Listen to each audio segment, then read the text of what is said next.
Hey Taurus, welcome to 2025. My name is Emily. I'm here with your monthly Tarotscope for the month of January. So let's get into it. Okay, you know what your New Year's resolution should be, or at least your resolution for January?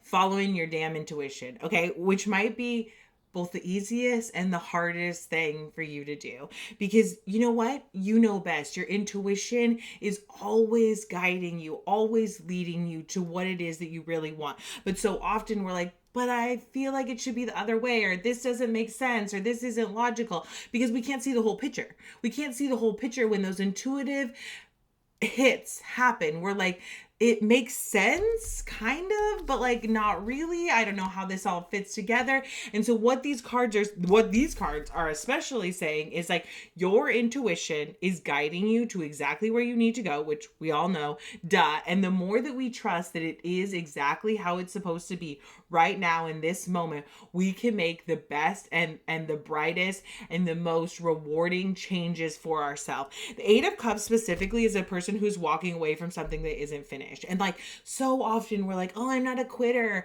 I got to see it through, my dog. Like, no, you don't.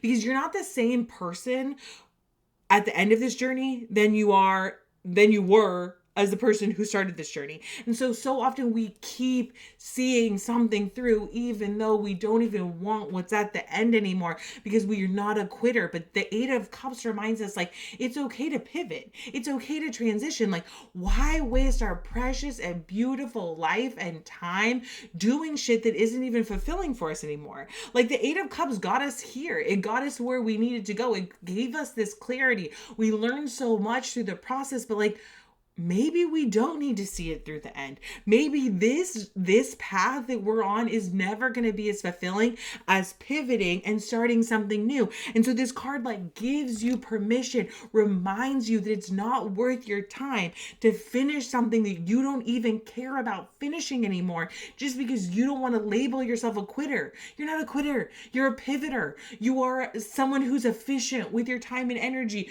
You are someone who is doing things in the right time, in the right space for you to live a life of reward, of abundance, of joy.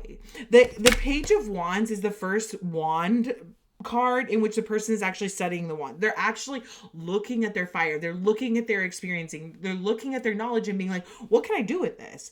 How can I make changes now in divine timing that are going to fulfill my life, or are going to give me a better runway to what I really want to actually do? And a lot of that comes from intuition. A lot of that comes from trusting our own judgment. A lot of that comes from accepting the reality of what is, and telling ourselves, what if this is actually perfect? What if where I am right now is exactly where I'm supposed to be? And if I trust my intuition, I'm going to get to going exactly where I want to be, who I want to be, manifesting what it is I want. This is not a card that's like, you got a race that you gotta, or this is not a message that you're in some sort of race.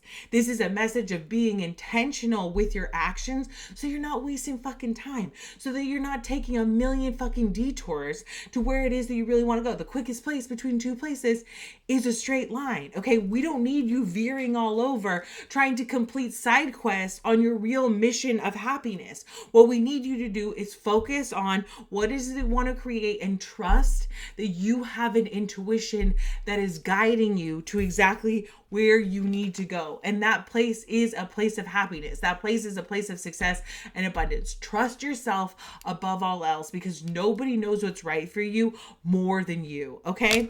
As always, I do offer individual readings. Just book on my site if none of those times work. I also have pre-recorded readings. I'll link to my bio. Thank you so much for hanging with me during my maternity leave.